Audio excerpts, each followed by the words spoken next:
Meadows of the righteous, meadows of the righteous, meadows of the righteous, meadows of the righteous, meadows of the righteous, meadows of the righteous. Alhamdulillahi Rabbil Alameen wa salatu wa salamu ala Sayyid al-Anbiya wal Mursaleen amma ba'd fa'udhu billahi minash shaytanir rajim bismillahir rahmanir rahim as-salatu wa salamu alayka ya Rasulullah wa ala alika wa ashabika ya Habiballah as-salatu wa salamu alayka ya Nabiyallah wa ala alika wa ashabika ya Nurullah. Welcome back to episode 4 of Meadows of the Righteous. Today, inshallah, we will be covering a topic which is very, very important, especially in this society that we are in. It is very easy to fabricate a lie today. It is very easy to just tell a lie and get on with your life. No one knows. It is sometimes difficult to tell the truth. And we are in this society now that it is just telling a lie is a common part of our lives. Telling a lie is so overlooked that sometimes we have gone through the day and we've not even realized the amount of lies that we have told. So today, inshallah, we will be looking into the depths of the outcome of a lie, the problems of telling lies, some issues that have been overlooked in the past when it comes to telling a lie. First and foremost, lying in the Quran and in the Sunnah has been condemned absolutely. Allah subhanahu wa ta'ala, He says that la'natallahi ala al-kadhibin, that the curse of Allah is upon the person who tells a lie. Lying is such a negative thing that a person doesn't know when to stop. It's just a constant one lie after the other, one lie after the other. And when a lie is embedded into a person's personality, he's untrusted. A person cannot be trusted if he lies. A hadith of the Prophet sallallahu alaihi wasallam, he says that truthfulness takes you towards righteousness, and righteousness takes a person towards Jannah. Man would tell the truth so much, he will continuously tell the truth and tell the truth, such that he is written in the court of Allah subhanahu wa ta'ala as the Siddiq. Now, Siddiq.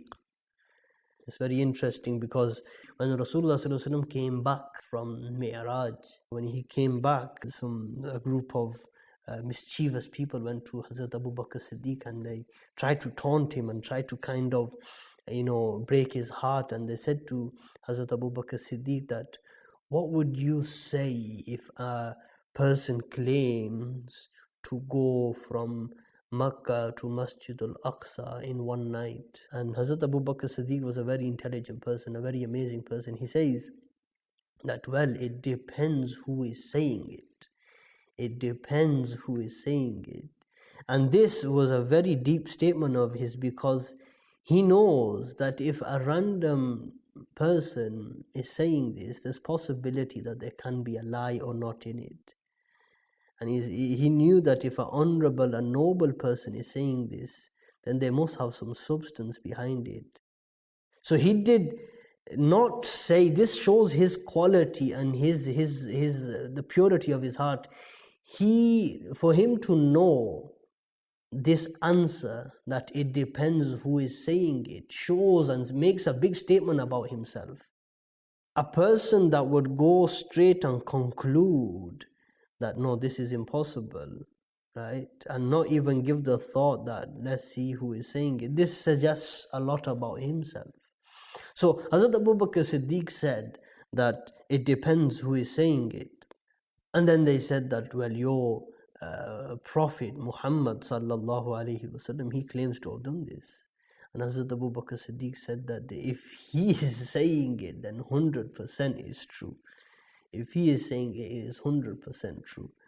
And this is him testifying, and this was his belief in Rasulullah sallallahu alaihi wasallam, that whatever he says is 100% true. He had this yaqeen, this yaqeen in his heart that what Rasulullah sallallahu alaihi wasallam says is 110% true.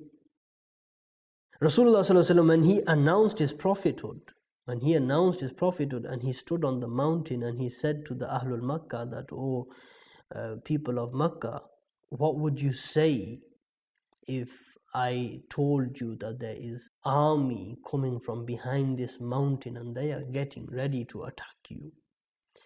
And they turned around and they said this amazing statement. They said that we would believe you because you are a noble person. We have always found you as a sadiq, a truthful person, a trustworthy person. Now, the Prophet ﷺ lived for 63 years. He announced his prophethood at the age of 40. So for 40 years, before he even announced his prophethood, everyone was 100% sure and they had this trust in Rasulullah ﷺ, and they knew that he was a truthful person. They knew if he's going to say something, he never lies. He was known, he was titled as the truthful one. Yani, anything that's coming out of them blessed lips is the truth. They knew it's the truth. They knew it was the truth. And he was like, he had this label. No. If he said it is true. If he said it is true, he had this title, he had this authority. Whatever he's going to say is true. And this was even before he announced prophethood. Prophet ﷺ has taught his followers depths of truthfulness, being truthful to one another. And the Prophet ﷺ, he told us way of conduct. He mentioned that a buyer and a seller, so when you're at the shop or the market and you're buying and selling, the buyer and seller, they both have an option, they both have a choice, for as long as they do not separate. So whilst you're making and negotiating and you are kind of trying to make a price or try to make a deal, both of you have a choice for as long as you do not separate. If they both tell the truth about what they are buying and selling and are clear if there's any defect or whatever in their trade, there will be barakah within that trade deal. But if they conceal a defect and they lie in their deal, the blessing of that trade is lost. Now, this is the statement of the Prophet ﷺ. The Prophet ﷺ is telling us that when you buy and sell in your dealings, in your day-to-day activities, this is just one example. I'm going to try to bring this example into our common day. A person goes to buy a car. When he's buying a car, he wants to know what's wrong with the car. He wants to know if there's been damage to the car. He wants to know how many owners this car's had. He wants to know the truth. He wants peace of mind. Now, if the seller, he just wants to get rid of the car. He just wants to get rid of the car. Now, what he does is maybe sometimes he ends up lying. He ends up concealing information. He ends up making false papers. He ends up selling you something that he wasn't supposed to sell you by law. Sometimes he's sold you something that's actually dangerous for you. The Prophet ﷺ has told us that, look, whilst you are making the deal, tell the truth. If you tell the truth, there will be barakah within that trade deal. But if you conceal something and if you tell a lie, Allah will take the barakah out of that. Allah will take the barakah out of that. So be truthful from the start. Don't hide anything. Be truthful from the start. A person telling the truth, people like him. People like a person telling the truth. When they know this person tells a lie, they stay away from him because there's a lot of mischief coming from him. I'll give you another example. This is a common example that happens in our families, in our homes, in our societies. Sometimes the father is busy, the mother is busy, you have family commitments, maybe the phone rings at home or the doorbell rings and you tell your child, son, go tell whoever's at the door that the father's not in, or son, just pick up my phone and tell him my father's left his phone at home. Now, what you are doing is you're training your children. You're telling them that sometimes it's good to lie. Sometimes it's good to lie. You are telling them that, this kind of dialect sometimes has good outcomes. I think in all cases, the outcome of this is negative. One, the child learns that my dad's a liar. The person at the door who knows, because he's seen you or heard you, he knows that the dad's lying, the son's lying, they're both lying. There's no good outcome in this, right? There's no good outcome in this. The best thing to do, it would not hurt you to stand up, go to the door and just tell that person that, look, right now I am very, very busy. Maybe you could come in, I'll give you some water, but I cannot spend too much time with you. I have commitments.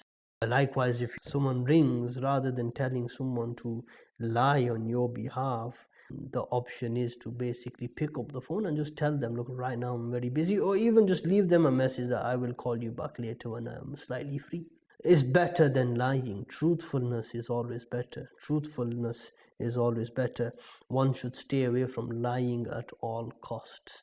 There was this man who went out to buy a slave, and when he got to the marketplace, he bought this slave, and the person selling this slave, he was truthful. He said, look, I'll sell you this slave, but this slave has a problem. This slave has one problem, that once a year, for some reason, he ends up telling a lie. And the person who's buying it, he said, Tika, there's no harm in one lie a year. I could live with that. So he's gone and he's bought this slave. He's took the slave home. And this slave was doing the serving of the master. Eventually, that day come where the slave, for some very unusual reason, tells a lie. So what he done, he went to the wife of the master and he said to the wife of the master that your husband, he's getting ready to kill you and he's going to marry someone else. He's about to kill you and he's going to marry someone else. And he went to the husband and he said to the master that, look, your wife going to kill you tonight, so get ready. So he's told two lies, so to each other, to husband and wife. So now the slave said to the woman that, look, tonight what you want to do is to see if your husband is telling the truth or not, is you want to go and take a blade and chop off some hairs of your husband from his beard. And he said to the husband that tonight your wife, she will come to your bed, and while you're asleep, with a knife, and she will try to slice your throat. So he told a lie and he made this kind of incident take place. He planned it, but all he done was lies. He told lies. And what happened was, that night, husband said, he thought to himself that, look, I'm going to pretend to be asleep. Wife's going to come.